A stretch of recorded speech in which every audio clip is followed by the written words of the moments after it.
Hello साथियों, स्वागत करता हूं आपका अपने इस YouTube चैनल में। आशा करता हूं आप लोग अच्छे, स्वस्थ और मस्त होंगे।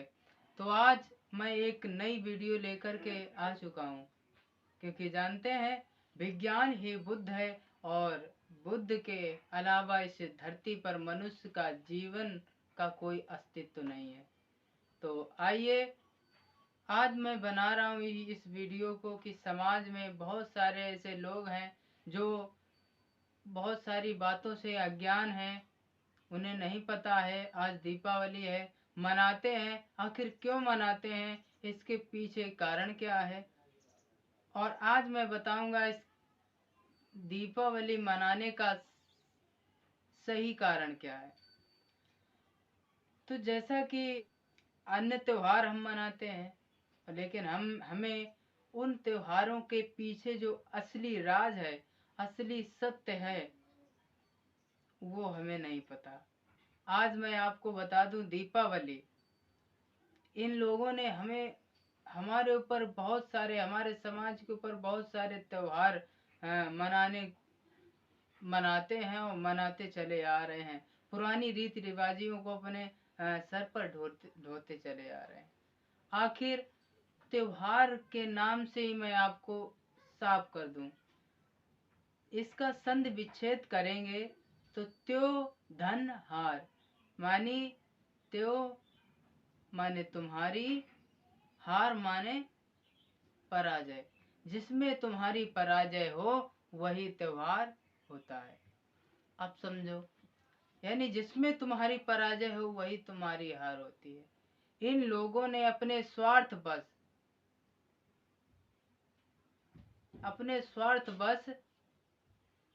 आपके ऊपर ये सब थोप दिया, जिसमें इनका धंधा बराबर चलता रहे।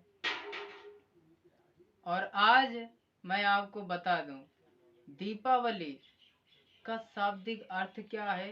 ये दीपावली हिंदुओं का है या बौद्धों का है, बहुत लोग नहीं जानते हैं इसके बारे में। दीपावली को त्योहार नहीं, हम पर्व कहते हैं। ये महापर्व है, छोटा मोटा पर्व नहीं, महापर्व है।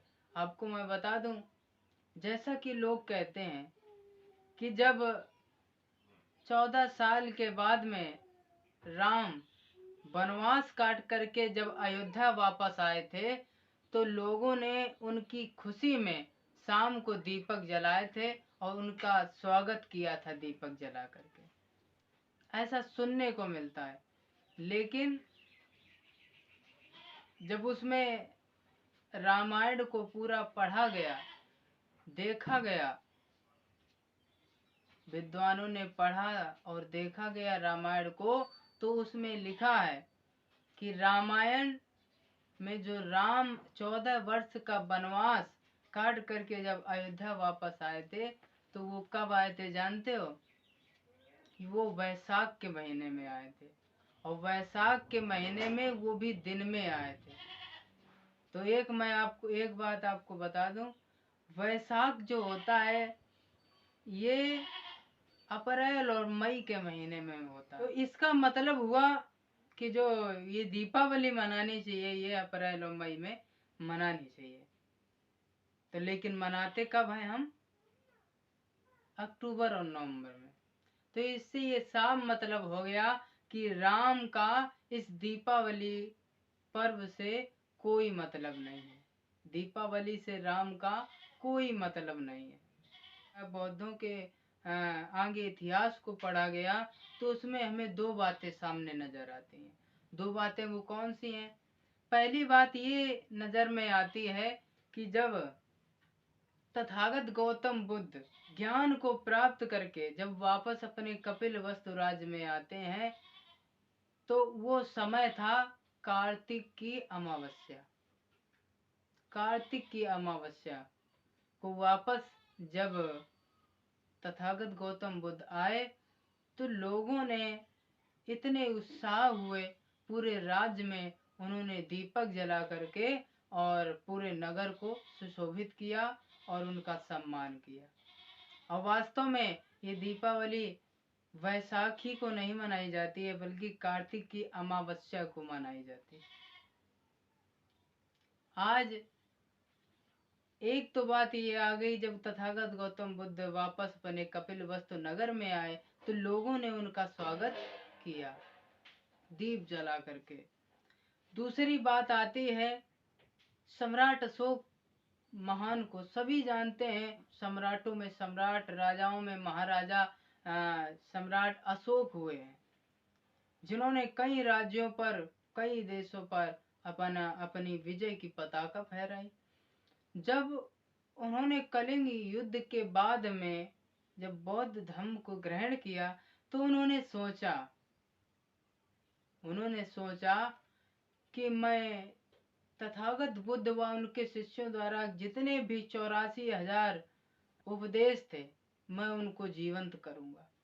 तो उन्होंने ये सोचा, तो ये सोच करके उन्होंने जितने तथागत बुद्ध के उपदेश थे उतने ही सम्राट अशोक ने बौद्ध स्तूप बनवा दिए।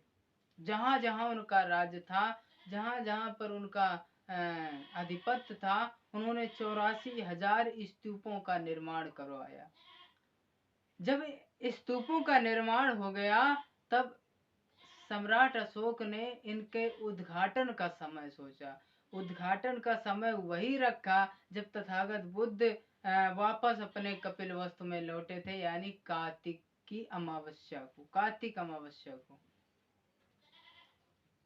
तो दूसरा प्रमाण हमें ये मिलता है कि सम्राट अशोक ने कार्तिक अमावस्या को इसका उद्घाटन किया, और जहां जहां उनका राज्य था, जहां जहां उनका नगर था, उन्होंने सभी लोगों को आदेश दे दिया। उनके आदेशानुसार पूरे राज्यों में जहां जहां उनका आधिपत्य था, उन्होंने दीपक जलवा करके इस पर्व को महापर्व के रूप में मनाया। हमारे इतिहास को लोगों ने कहते हैं ना कि वेद में भेद छिपा हमें मालूम नहीं था। लोगों ने हमारे ही इतिहास को दबा करके और आगे, क्योंकि जानते हैं इन लोगों ने हमारे इतिहास को दबाने का काम किया। अब जब हमारा इतिहास सामने आ रहा है, जागो, उठो और समझो। क्योंकि तथागत बुद्ध ने कहा था किसी भी बात को ऐसे मत मानो कि बहुत मोटे ग्रंथ में लिखा है, या किसी भी बात को ऐसे मत मानो बहुत बड़े व्यक्ति या विद्वान व्यक्ति ने कहा है। तो हम किस बात को माने? यदि किसी के द्वारा कही हुई बात को आपकी बुद्धि, आपके विवेक द्वारा यदि विज्ञान की कसौटी पर खरी उतर आए, सब अच्छी हो बात, तब उसे मान लेनी चाहिए। तो इसलिए इस पर्व का, इस दीपावली पर्व का हम मतलब समझें, सही अर्थ समझें। ये जो पर्व है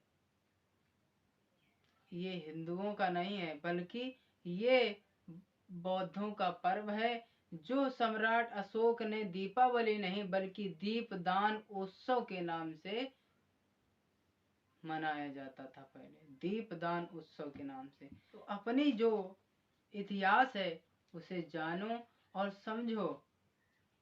इसलिए इतिहास को जानने के लिए शिक्षित होना बहुत ज़रूरी है, और शिक्षित होने के लिए कहते हैं ना विज्ञान ही बुद्ध है, और बुद्ध बनने के लिए तार्किक होना चाहिए, और तर्क करने के लिए विवेक की आवश्यकता है। और जब विवेक की आवश्यकता ही है तो विवेक के लिए सबसे पहले शिक्षा बहुत ज़रूरी है। आशा करता हूँ इस वीडियो से आपको बहुत हेल्प मिलेगी, आपको बहुत जानकारी मिलेगी। खूब धूमधाम से आप लोग दीपदान उत्सव के रूप में मनाएं। और मैं एक बात बता दूं, किसी भी देवी देवता को पूजने से अच्छा ये है कि अपने इतिहास को जानें और समझें। और जब दीपदान उत्सव मनाएं तो सम्राट अशोक, तथागत गौतम बुद्ध की प्रतिमा रख करके इनके सामने इनकी पूजा वंदना तृष्ण पंचशील कर सकते हैं, और या उनके द्वारा बताए हुए कई उपदेशों का अध्ययन कर सकते हैं और उन्हें अपने जीवन में उतार सकते हैं, जीवन में धारण कर सकते हैं। बस यही आप सभी लोगों से हमारा निवेदन है। बड़े खुशी से, बड़े उत्साह के साथ में ये देवदान उत्सव महापर्व मनाएं। साधुवाद। जय मंगल हो सभी भाइयों का। जय मंगल हो। जय भीम। नमो बुद्धाय।